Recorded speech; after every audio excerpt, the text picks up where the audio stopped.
I've spent my entire life building my empire from the ground up. Blood, sweat, and relentless sacrifice, those were the bricks that formed my success. Every late night spent working, every deal I closed, every risk I took was for them, my wife, Linda, and our 3 daughters, Rachel, Olivia, and Emily.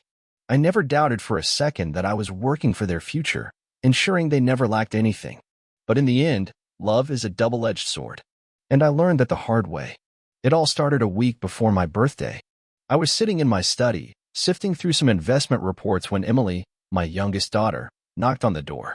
It was unusual for her to visit me this late, and when I looked up, I saw the nervousness in her eyes. "Daddy," she whispered, closing the door behind her as if someone was lurking outside. "I need to tell you something. It's really important." I put down my pen, gesturing for her to sit. "What is it, sweetheart?" She hesitated, wringing her hands together. I overheard Mom, Rachel, and Olivia talking in the kitchen. They're planning something. Something bad. I straightened in my chair, my pulse quickening. "Go on." Her voice trembled as she spoke. "They're planning to get you drunk at your birthday party. Mom said she would make sure you drank enough to pass out. Then Olivia and Rachel would bring you a document to sign, pretending it's just some harmless papers for the estate." She looked down, shame and fear in her expression. "But it's not harmless, Daddy. They want you to sign everything away. All your properties, businesses, everything. They want to take it all from you." The room went eerily silent. I stared at her, my mind struggling to process what she was saying. It had to be a mistake. Linda, my wife, the woman I had loved for over 2 decades, couldn't be plotting against me. And Rachel and Olivia? My own daughters? The same girls I had spoiled, protected, and guided all their lives? I let out a breath, steadying my emotions. "Are you sure, Emily?" She nodded quickly. "I heard everything. Mom was telling Rachel not to worry, that you'd be too drunk to even read what you're signing." Olivia laughed and said it would be the easiest takeover ever. They even joked about how dumb you'd look when you wake up the next morning with nothing left. My jaw clenched. My stomach churned with a mix of anger and disbelief. Betrayal has a strange way of sinking into your bones, slow at first, then all at once, drowning you in its cruel embrace. Emily reached out, grabbing my hand. "Daddy, please don't drink anything at that party. Just pretend. If they think you're drunk, they'll go through with the plan, and you can catch them in the act." I squeezed her hand, feeling a surge of gratitude. Out of all my children, Emily was the only one who still had a heart, a conscience. "Thank you for telling me, sweetheart. I promise you, they won't get away with this." That night, as I lay in bed beside the woman who had just plotted my downfall, I stared at the ceiling, my mind racing.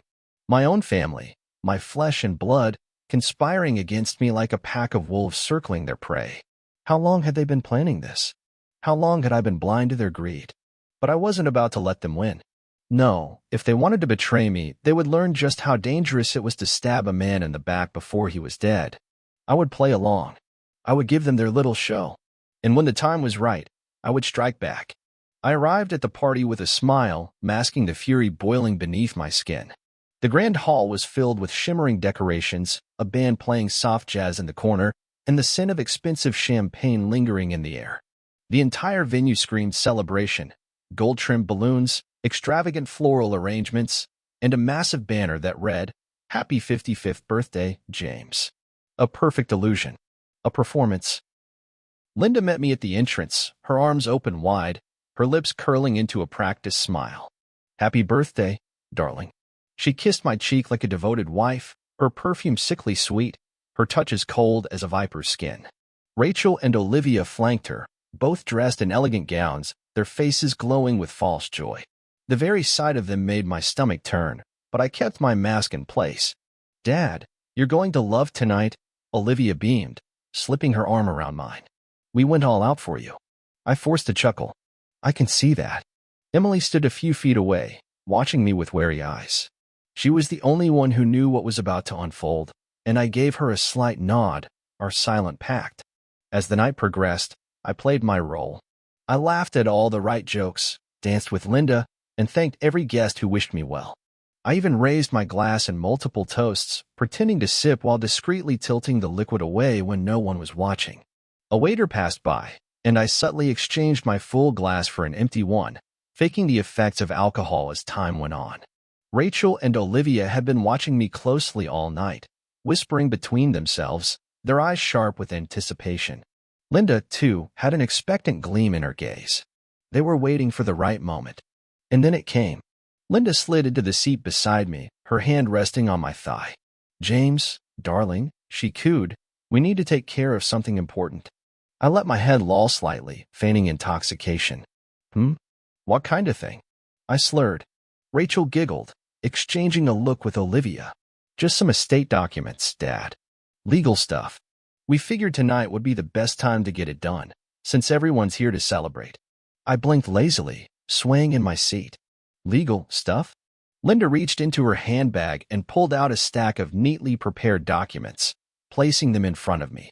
"It's just a routine transfer, sweetheart. Nothing complicated. You trust us, don't you?"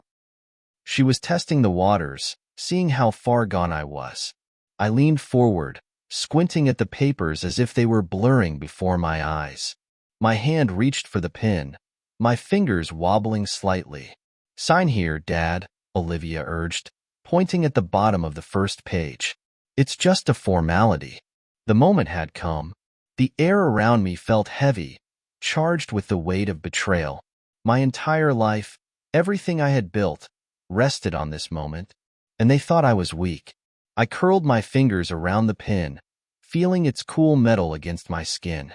The room seemed to hush, as if the walls themselves were holding their breath.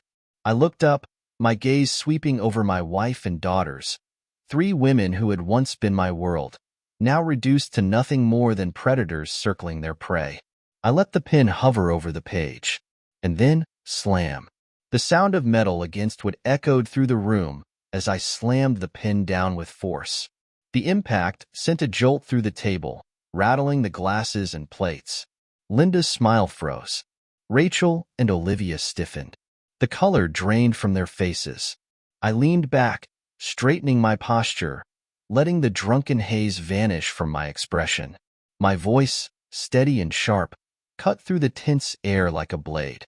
"I know everything." Silence. Thick. Suffocating. Linda's lips parted slightly, her hands trembling just enough for me to notice. Rachel looked at Olivia, her throat bobbing as she swallowed. "I know about your little plan," I continued, my voice low, controlled. "The drinks, the documents, the deception." I let my gaze settle on each of them, one by one. I know that tonight wasn't about celebrating me. It was about stealing from me. Olivia let out a nervous laugh, but it came out strangled. "Dad, what are you talking about? You're just drunk." I cut her off with a cold glare. "Drunk?" I scoffed. "You thought I'd be too intoxicated to read what I'm signing? That I wouldn't notice I was handing over every last property, business, and asset I own?" I let the words sink in. "How stupid do you think I am?" Rachel pushed back in her chair. "Dad, it's not like that." "Oh, it's exactly like that," I snapped. "Emily told me everything." All 3 of their heads snapped toward the youngest, who shrank slightly under their collective gaze. Linda's voice was sharp, controlled rage hidden beneath feigned innocence. "Emily, what did you do?" Emily clenched her fists, her face defiant. "I told him the truth. Unlike you." Linda's mask slipped for the briefest second, her nostrils flaring.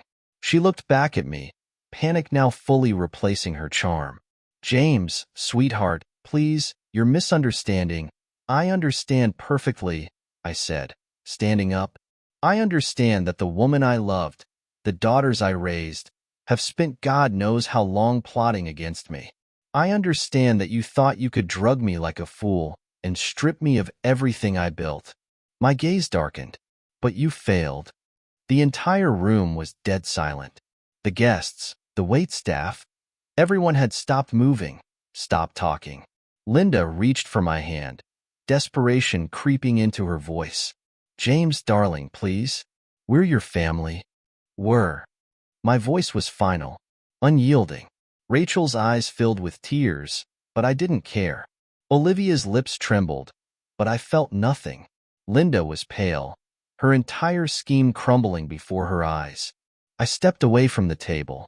"Enjoy the party," I said coolly. "It's the last one you'll ever throw at my expense." And with that, I turned and walked away, leaving behind a shattered family that had tried to break me first. The morning after the party, the house was eerily quiet. For the first time in years, I woke up with absolute clarity. No illusions, no blind love, no false warmth. The weight of betrayal had settled into something sharper, something cold and final. I had spent decades providing for my family, building an empire so they would never have to struggle. And last night, they had proven they saw me as nothing more than an obstacle between them and their greed. But they had failed. Now, it was time for them to face the consequences. I walked downstairs, my every step measured, my mind already set on what needed to be done. The grand dining room, once a place of laughter and shared meals, was now a battlefield. Linda was already there, sitting at the head of the table, a cup of untouched coffee in front of her. She had barely slept, that much was obvious from the dark circles under her eyes and the tension in her shoulders. Rachel and Olivia sat beside her, their postures stiff, their faces filled with the kind of dread that told me they knew what was coming.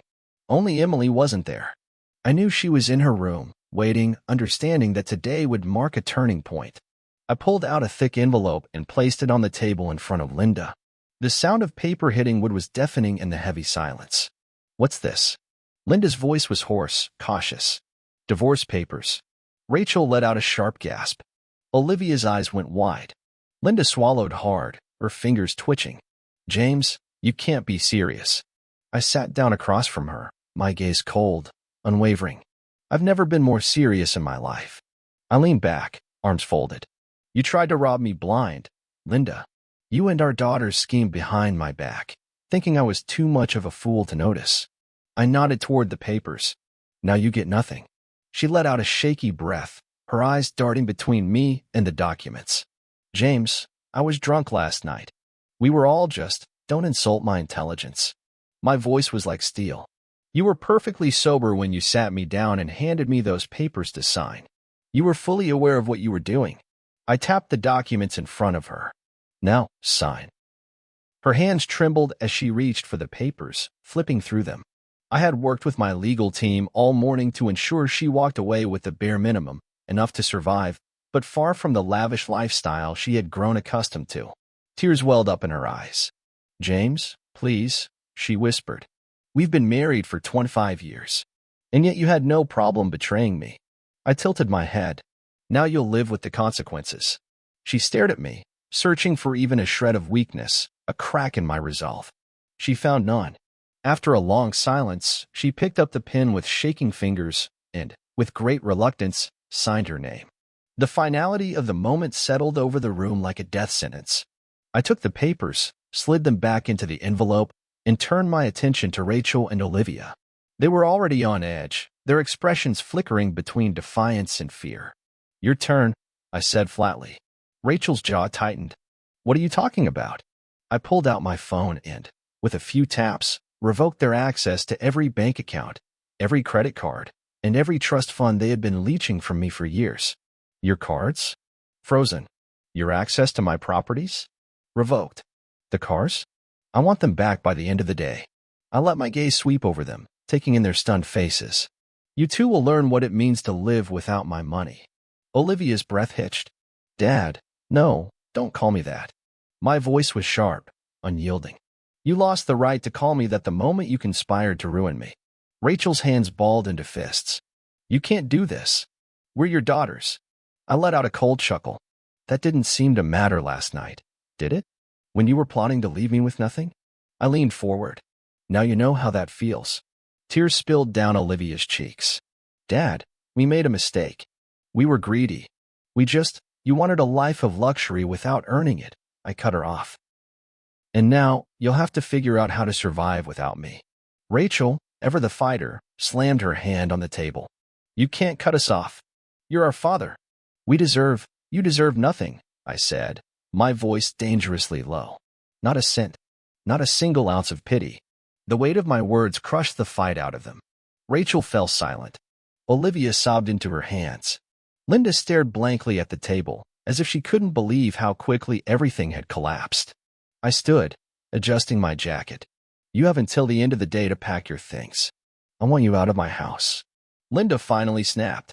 You can't just throw us out like this. I gave her a dark smile. Watch me. With that, I turned and walked out of the dining room. I made my way upstairs, knocking gently on Emily's door. A moment later, she opened it, her eyes filled with uncertainty. It's done, I said simply. Her lips parted slightly. They're out, I confirmed. You're the only one who stays. Tears brimmed in her eyes, but this time, they weren't of fear or regret. They were of relief. She threw her arms around me, and for the first time since this nightmare began, I felt something real. Love. Loyalty. The one daughter who had stood by me when it mattered most. I hugged her tightly. You're the only one who never betrayed me, I murmured. And I'll make sure you never have to suffer for their mistakes. She nodded against my chest, her voice barely a whisper. Thank you, Dad. As I held her, the weight of everything settled on my shoulders. I had lost a wife, 2 daughters, a family I once believed was unbreakable, but I had also seen the truth, and I had chosen the only person who had ever truly loved me. Emily and I would rebuild from here. And as for Linda, Rachel, and Olivia, they would reap what they had sown. The fallout was swift and merciless. Linda, Rachel, and Olivia had spent years living in luxury, thriving under the illusion that my wealth was a never-ending river they could drink from forever. But when the dam broke, when I stripped them of every privilege they had taken for granted, they were left gasping for air in a world they never thought they'd have to survive in alone. At first, they tried to deny it to themselves, to the world. Linda was the first to act, dragging me into court, contesting the divorce with a desperation that would have been pitiful if it weren't so predictable. She hired the most expensive attorney she could find, likely expecting me to fold, to throw her some final shred of generosity. She underestimated me. I had spent the morning after the party ensuring that every legal avenue was locked down. My legal team, already prepped for the storm, dismantled her case piece by piece. When the judge saw the undeniable evidence of her attempted fraud, witness testimonies, audio recordings, bank transactions, it became clear that she wasn't just losing the case. She was losing everything. The judge ruled in my favor without hesitation. Linda walked out of that courtroom with nothing but the clothes on her back and a settlement so small it couldn't even buy her a month in the penthouse she once called home. Her fury was explosive. She tried everything after that, publicly accusing me of abuse, leaking false stories to the tabloids, even staging interviews where she played the heartbroken victim of a cruel, vindictive husband. But the world wasn't as gullible as she hoped. The truth had already spread, and no one was buying her act. Then came Rachel and Olivia, who took a different route, pleading, bargaining, manipulating. Dad, I was just caught up in the moment. Please, Dad. You don't understand. Mom made us do it. I watched them grovel, the same daughters who had once plotted my downfall now reduced to begging at my feet. But there was no sympathy left in me for them. You were willing to leave me with nothing, I told them coldly. Now, you'll know what that feels like. Their social circles abandoned them once it became clear they had no money, no inheritance, and no power. Rachel, the one who had always flaunted her elite lifestyle, was the first to crash. Without my funding, her business ventures crumbled. Investors pulled out, partnerships dissolved, and soon, she was drowning in debt she couldn't pay. Olivia followed shortly after. The high-end boutiques, luxury vacations, and expensive taste she once indulged in vanished overnight. Credit cards declined, eviction notices stacked up, and the friends who once adored her were suddenly nowhere to be found.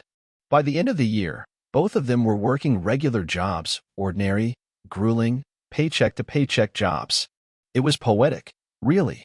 Meanwhile, Emily and I thrived.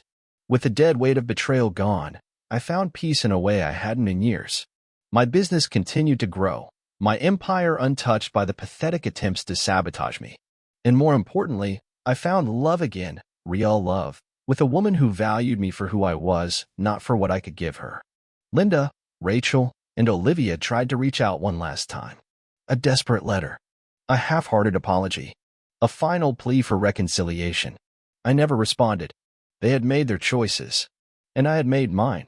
As I sat in my estate, surrounded by success, by loyalty, by real love, I realized the greatest revenge wasn't anger. It was living well. And I had one. If you enjoyed this story, don't forget to like, subscribe, and hit the notification bell for more gripping tales. Until next time, stay sharp and stay wise. See you soon.